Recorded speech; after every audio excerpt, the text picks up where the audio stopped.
Hello ವೀಕ್ಷಕರೇ, ನಮಸ್ಕಾರ. ತಮ್ಮೆಲ್ಲರಿಗೂ ಭಾಗ್ಯ ಟಿವಿಗೆ ಸುಸ್ವಾಗತ ಕೋರ್ತಾ ಇದ್ದೀವಿ.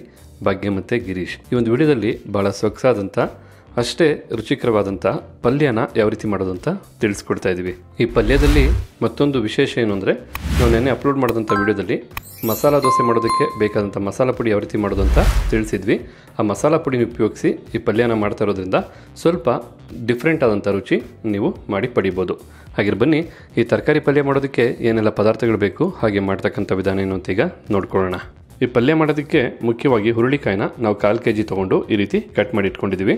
ಒಂದು ದಪ್ಪನಾದ ಕ್ಯಾರೆಟ್ನು ಸಹ ಈ ರೀತಿ ಚಿಕ್ಕದಾಗಿ ಕಟ್ ಮಾಡಿ ಇಟ್ಕೊಂಡಿದ್ದೀವಿ. ಆಲೂಗಡ್ಡೆ 1, ನಾವ್ಕೋಲು 1, ದಪ್ಪನಾದಂಥ ಈರುಳ್ಳಿನ ಈ ರೀತಿ ಚಿಕ್ಕದಾಗಿ ಕಟ್ ಮಾಡಿ ಇಟ್ಕೋಬೇಕಾಗತ್ತೆ. 1 ಈರುಳ್ಳಿನ ಈ ರೀತಿ ಕಟ್ ಮಾಡ್ಕೊಂಡಿದ್ದೀವಿ. ತುರಿದಂಥ ಒಣಕೊಬ್ಬರಿ 4 ಟೇಬಲ್ ಸ್ಪೂನ್ ಅಷ್ಟು, ಮಸಾಲ ಪುಡಿ 2 ಟೇಬಲ್ ಸ್ಪೂನ್ ಅಷ್ಟು, ಎಣ್ಣೆ 2 ಟೇಬಲ್ ಸ್ಪೂನ್ ಅಷ್ಟು, ಕಡಲೆಬೇಳೆ 1 ಟೀ ಸ್ಪೂನ್ ಅಷ್ಟು, ಕೊತ್ತಂಬರಿ ಸೊಪ್ಪು ಸ್ವಲ್ಪ, ಕರಿಬೇವಿನ ಸೊಪ್ಪು ಸ್ವಲ್ಪ, ಸಾಸಿವೆ ಸ್ವಲ್ಪ, ಗುಂಟೂರು ಮೆಣಸಿನಕಾಯಿ 2 ತಗೊಂಡಿದ್ದೀವಿ, ರುಚಿಗೆ ತಕ್ಕಷ್ಟು ಉಪ್ಪು. ಇದಿಷ್ಟೇ ನಿಮಗೆ ಈ ಒಂದು ಪಲ್ಯ ಮಾಡೋದಕ್ಕೆ ಬೇಕಾದಂಥ ಪದಾರ್ಥಗಳು.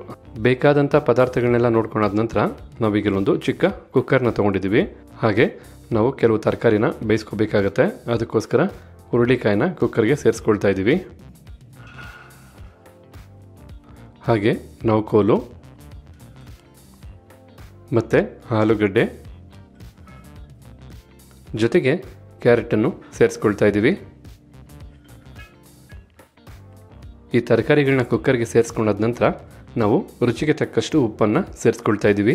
ಈ ರೀತಿ ಉಪ್ಪನ್ನು ಸೇರಿಸಾದ ನಂತರ ಒಂದು ಅರ್ಧ ಕಪ್ನಷ್ಟು ನೀರನ್ನು ಸೇರಿಸ್ಕೊಳ್ತಾ ಇದ್ದೀವಿ. ಈ ರೀತಿ ಅರ್ಧ ಕಪ್ ನೀರು ಸೇರಿಸೋದ್ರಿಂದ ತರಕಾರಿ ಬೇಯೋದಕ್ಕೆ ಸಹಾಯ ಆಗುತ್ತೆ. ಈ ರೀತಿ ಉಪ್ಪು ಮತ್ತು ನೀರನ್ನು ಸೇರಿಸಾದ ನಂತರ ಒಮ್ಮೆ ನೀಟಾಗಿ ಬೆರೆಸ್ಕೋಬೇಕಾಗತ್ತೆ. ಈ ರೀತಿ ಬೆರೆಸಾದ ನಂತರ ಕುಕ್ಕರ್ ಲಿಡ್ನ ಕ್ಲೋಸ್ ಮಾಡಿ 2 ವಿಸಲ್ ಬರೋವರೆಗೂ ಕುಕ್ಕರ್ನ ಕೂಗಿಸ್ಕೋಬೇಕಾಗತ್ತೆ.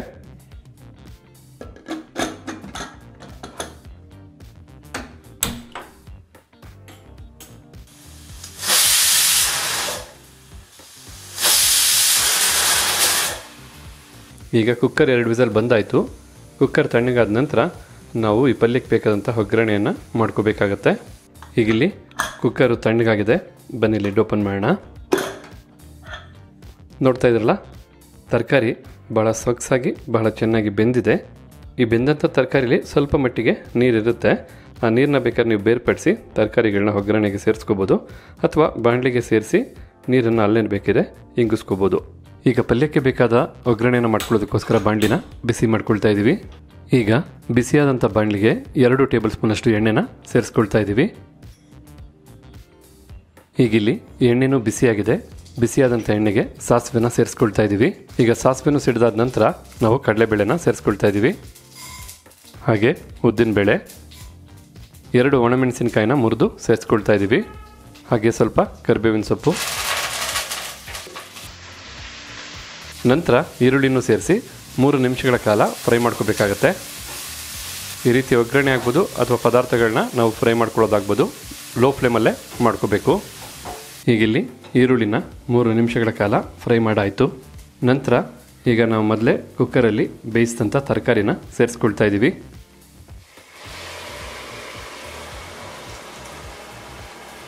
ಈ ರೀತಿ ತರಕಾರಿನ ಸೇರಿಸಿ ಒಮ್ಮೆ ಒಗ್ಗರಣೆ ಜೊತೆ ಬೆರೆಸ್ಕೊಳ್ಳೋಣ. ಈಗ ನಾವಿಲ್ಲಿ ಸ್ವಲ್ಪ ಫ್ಲೇಮ್ನ ಹೆಚ್ಚಿಸ್ಕೊಂಡಿದ್ದೀವಿ. ಯಾಕೆಂದರೆ ನಾವು ತರಕಾರಿಲಿರ್ತಕ್ಕಂಥ ನೀರನ್ನು ಹಾಗೆ ಸೇರಿಸಿರೋದ್ರಿಂದ ಅದರಲ್ಲಿರ್ತಕ್ಕಂಥ ನೀರು ಸ್ವಲ್ಪ ಹಾವಿ ಆಗಬೇಕು. ನಾನು ಮೊದಲೇ ತಿಳಿಸ್ದಾಗೆ ನೀವು ಬೇಕಿದ್ರೆ ನೀರನ್ನು ಬೇರ್ಪಡಿಸ್ಕೊಂಡು ಸಹ ತರಕಾರಿನ ಸೇರಿಸ್ಕೋಬೋದು.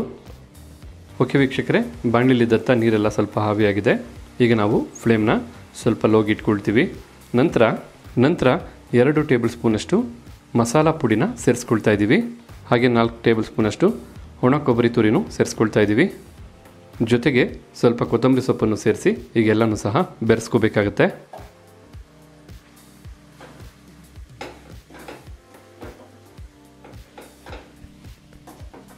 ಮಸಾಲ ಪುಡಿ ಸೇರಿಸಾದ ನಂತರ ನಾವೊಂದು 2 ನಿಮಿಷ ಈ ರೀತಿ ಚೆನ್ನಾಗಿ ಮಿಕ್ಸ್ ಮಾಡ್ತಾ ಬಿಸಿ ಮಾಡ್ಕೋಬೇಕಾಗತ್ತೆ. 2 ನಿಮಿಷ ಚೆನ್ನಾಗಿ ಬೆರೆಸಾದ ನಂತರ ನೀವು ಇಲ್ಲಿ ನೋಡ್ತಾ ಇದ್ರಲ್ಲ, ಬಹಳ ಬಿಸಿಯಾಗಿ ಅಷ್ಟೇ ರುಚಿಕರವಾಗಿ ತರಕಾರಿಗಳಿಂದ ಮಿಶ್ರಣವಾದಂತಹ ಪಲ್ಯ ಮಸಾಲ ಭರಿತವಾಗಿ ರೆಡಿಯಾಗಿದೆ. ಈಗ ನಾವು ಫ್ಲೇಮ್ನ ಆಫ್ ಮಾಡ್ಕೊಳ್ತಾ ಇದ್ದೀವಿ. ಬಿಸಿಲೇ ತಿನ್ನೋದ್ರಿಂದ ಈ ಪಲ್ಯ ಭಾಳ ಸೊಗಸಾಗಿರುತ್ತೆ. ಈ ರೀತಿಯಾದಂಥ ಪಲ್ಯ ನಿಮಗೆ ಚಪಾತಿಗಾಗ್ಬೋದು ಅಥವಾ ಊಟಕ್ಕಾಗ್ಬೋದು, ಎಲ್ಲದಕ್ಕೂ ಬಹಳ ಒಳ್ಳೆ ಸೂಕ್ತವಾದಂಥ ಕಾಂಬಿನೇಷನ್ ಆಗಿರುತ್ತೆ. ಹಾಗಿದ್ರೆ ಇವತ್ತು ನಾವು ಮಾಡಿ ತಿಳಿಸಿದಂಥ ಈ ತರಕಾರಿ ಪಲ್ಯ ತಮಗೆಲ್ಲರಿಗೂ ಇಷ್ಟ ಆಗಿದೆ ಅಂತ ತಿಳ್ಕೊಂಡಿದ್ದೀನಿ ವೀಕ್ಷಕರೇ. ಇಷ್ಟ ಆಗಿದ್ರೆ ವಿಡಿಯೋಗೊಂದು ಲೈಕ್ ಮಾಡಿ, ಜೊತೆಗೆ ತಮ್ಮ ಅನಿಸಿಕೆ ಅಭಿಪ್ರಾಯ ಏನಿದೆ ಅನ್ನೋದನ್ನು ಕಮೆಂಟ್ ಬಾಕ್ಸಲ್ಲಿ ಕಮೆಂಟ್ ಮಾಡಿ. ಅಷ್ಟೇ ಅಲ್ಲ, ಈ ವಿಡಿಯೋನ ಮತ್ತೊಬ್ಬರಿಗೂ ಹೆಲ್ಪ್ ಆಗೋಗೆ ಶೇರ್ ಮಾಡಿ ಅಂತ ಹೇಳ್ತಾ ತಮಗೆಲ್ಲರಿಗೂ ಧನ್ಯವಾದನ ಅರ್ಪಿಸ್ತಾ ಇದ್ದೀವಿ. ಭಾಗ್ಯ ಮತ್ತು ಗಿರೀಶ್ ಮತ್ತೆ ಹೊಸ ವಿಡಿಯೋದಲ್ಲಿ ಭೇಟಿ ಆಗ್ತೀವಿ. ಎಲ್ಲರಿಗೂ ನಮಸ್ಕಾರ ವೀಕ್ಷಕರೇ.